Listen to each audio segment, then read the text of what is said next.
This is an aluminum post that a buddy of mine has 2 of these at his house, and UPS guy keeps banging into them. And when they bang into them, he said when he first anchored it, there's some thin concrete there, and he anchored it with some screws. And luckily, the screws are weak enough that when it breaks, when they hit it and break it, it hadn't tore up the post yet. But he doesn't want it that way. And it needs to be 2.5 inches at the top, at least, because there's a light that goes on top of here. So what we're going to be doing here is making some posts out of steel. And they're not going to have a base plate. He's going to dig a hole, and he's going to put the tubes in the hole. I'll have rebar welded on the bottom. And with the rebar welded on the bottom, there's going to be enough pole down in the ground, in the concrete, that's not going to be an issue anymore. With the pole being steel, I'm going to be using a 3x3 by 3/16 square tube. We've got that up on the roller rig in the 872 saw rig. We're going to be cutting the 3-inch. This is 3x3 by 3/16 wall square tubing, and we need to make the top 2.5 inch, and that's going to be good because if you watch my video on square tubing, when you get into the 3/16, let's see what this other end looks like. You know, both ends of this are buggered up. I'm going to square one up. Hang on. Give me a sec here.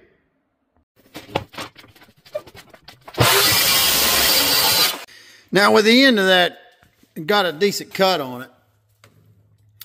Cut off there in the saw. Now I can get back to what I was wanting to tell you about. If you saw my video where I talked about square tubing, the 3/16 wall square tubing is a good tubing for a lot of stuff, because that's the one where if you have a 3x3 by 3/16, a 2.5 goes in it really nice. You know, that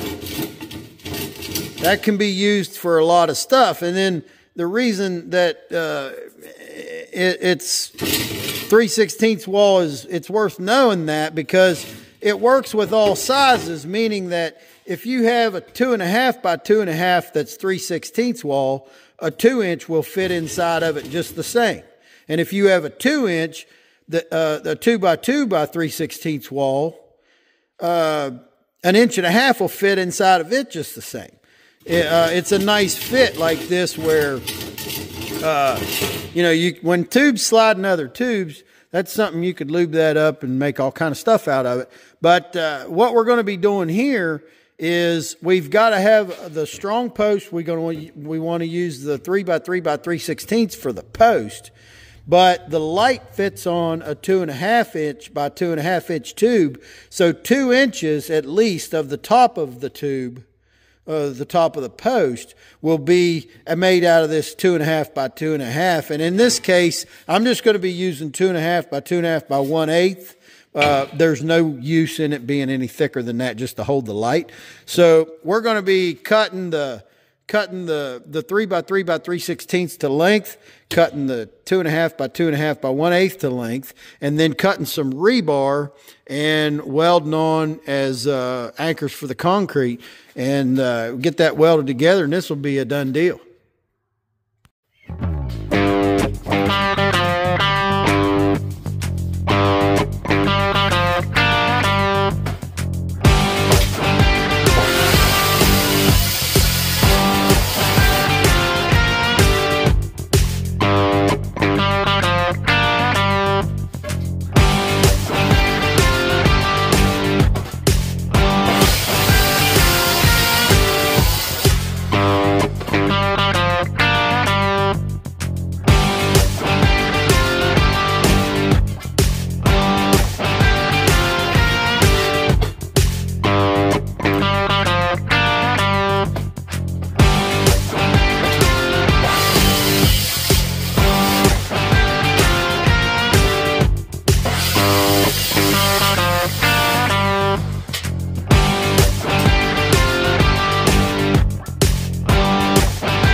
The post he's wanting, total length would be 63 inches.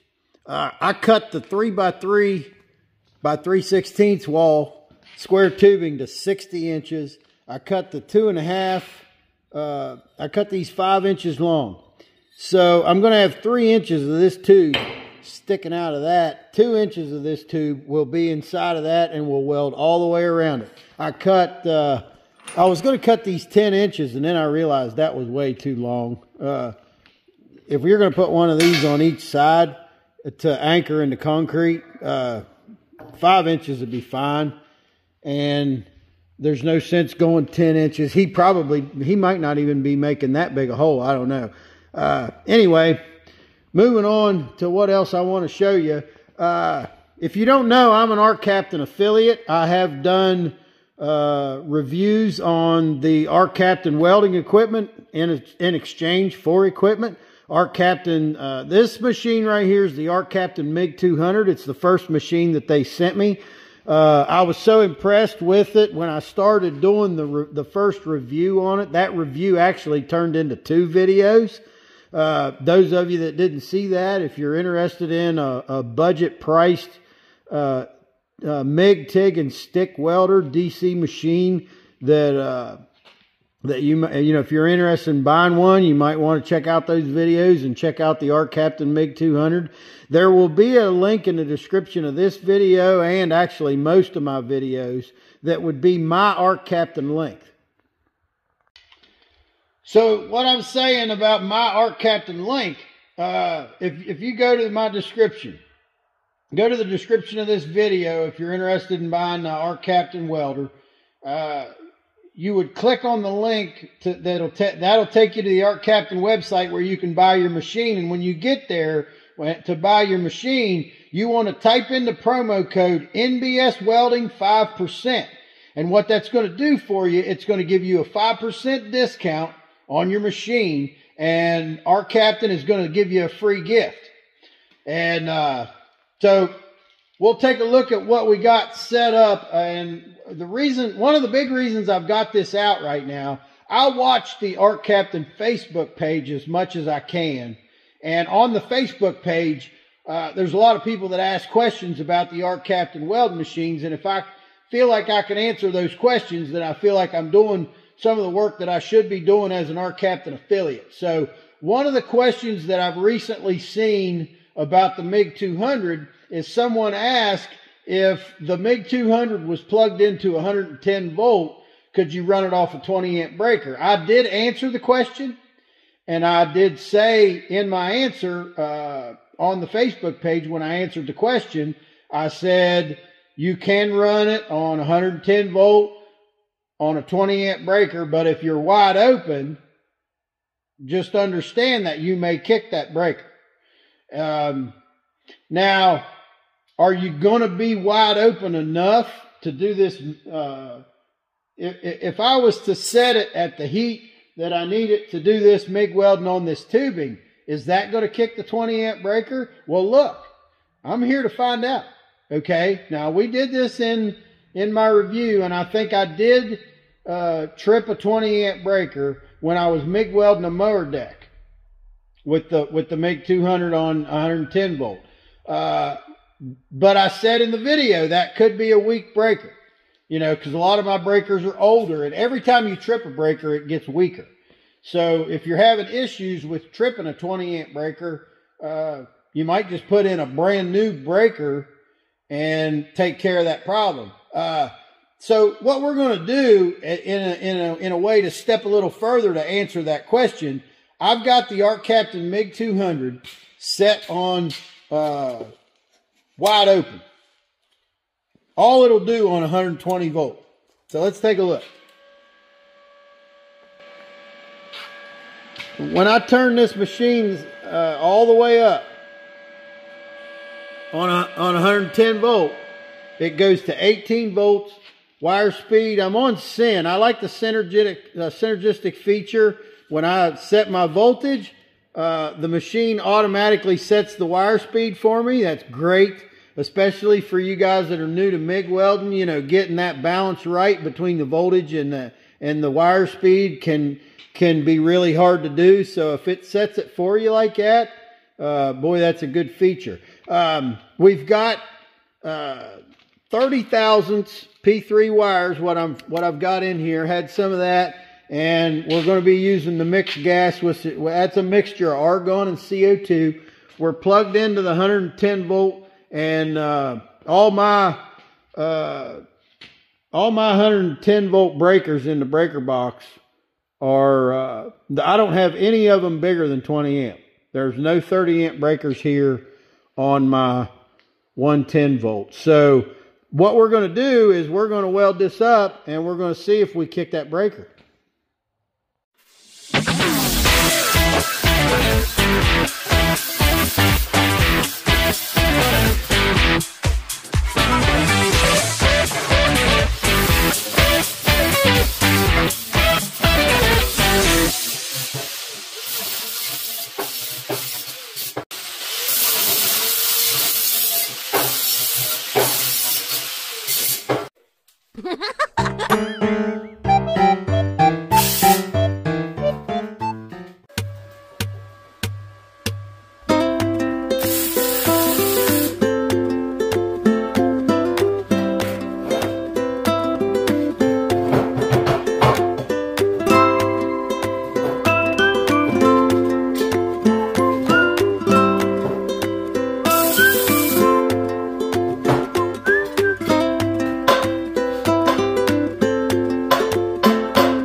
So I'll tell you what's going on so far. MIG welding this tube on the 110 volt with the 20 amp breaker.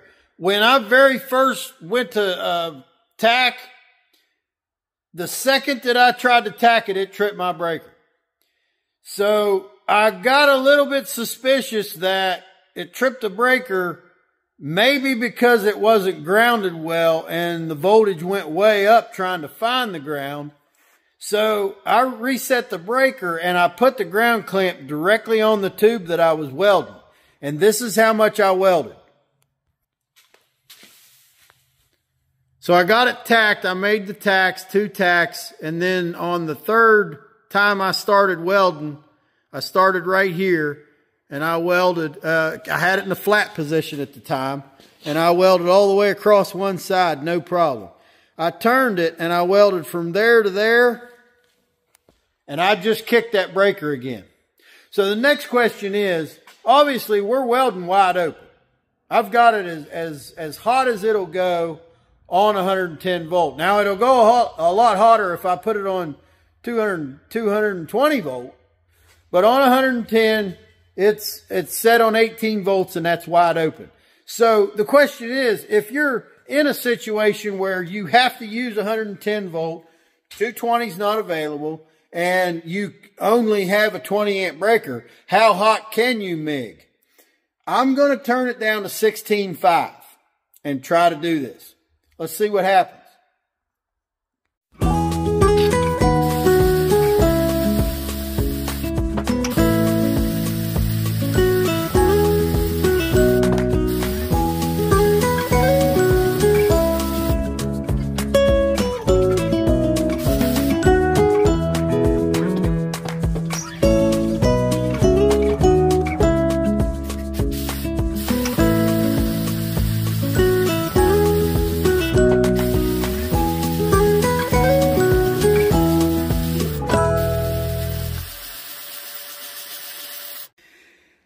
So we turned the machine down from the maximum voltage of 18 to 1.5 volts less at 16.5 volts and finished welding out this one, no problem. Then we went over to this one, started welding. Welded that, and right there we kicked the breaker. Now, here's the thing. On this material, welding 3/16 to 1/8, this takes some heat. I don't want to turn it down lower than 16.5. 16.5 is as low as I want to run it and feel like I'm getting enough penetration on the material that I'm welding. Now, if you were going to use this machine with this wire doing some body work, doing some 1/8 to 1/8, or, you know, even thinner than 1/8. 1/8 inch steel is 11 gauge. A lot of stuff you work with is going to be, you know, if you mess with thin stuff, there's 14 gauge, 16 gauge. When you get into sheet metal work, you could do a lot of that type of work and body work with the ARCCAPTAIN MIG 200 on 110 volt. It's looking to me like you could do a small amount of this 3/16, 1/8 inch stuff with the solid MIG wire on 110 volt. But obviously, we were able to weld a lot more before the breaker got hot enough to kick by turning it down 1.5 volts, by running it on 16.5 instead of running it on 18. But I don't want to turn it down any further than that for what we're doing, because this material's too thick and I want to make sure I get enough penetration. So the answer now is we're going to go to 220, and I'll plug it into the 220 adapter, and that's how we're going to finish this out.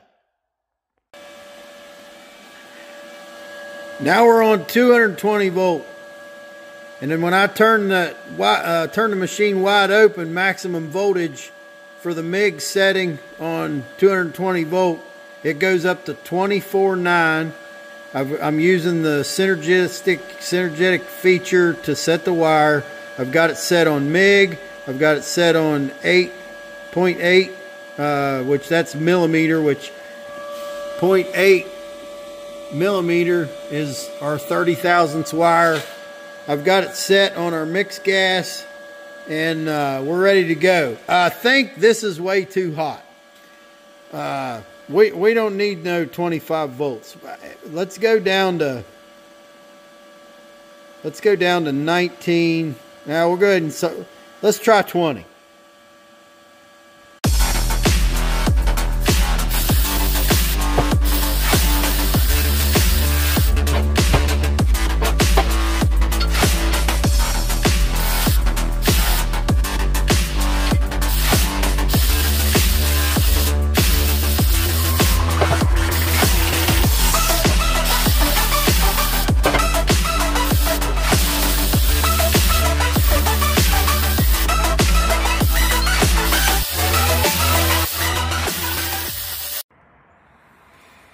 Alrighty then.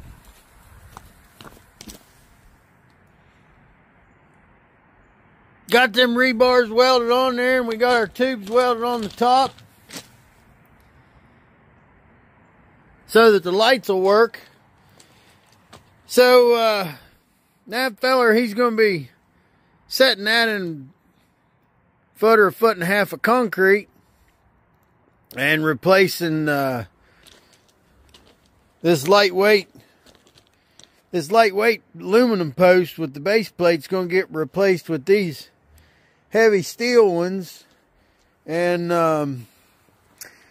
you know, he says the UPS man's been hitting that, and the tap cons break off, and he comes home and that tube's laying in the yard. So now when the UPS man hits this, when it's set in the concrete, then the UPS truck bumper will be laying there in the yard.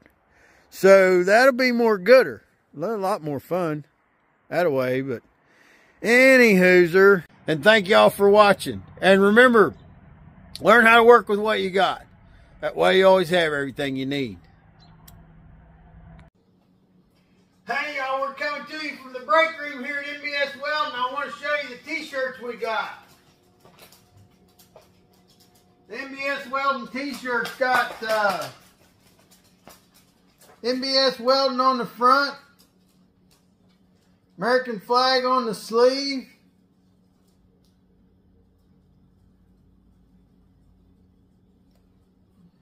Great big NBS welding here on the back. Helps the channel if you buy a t-shirt. If you're interested in a t-shirt, send Tina an email request. nbswelding@aol.com. Thank you.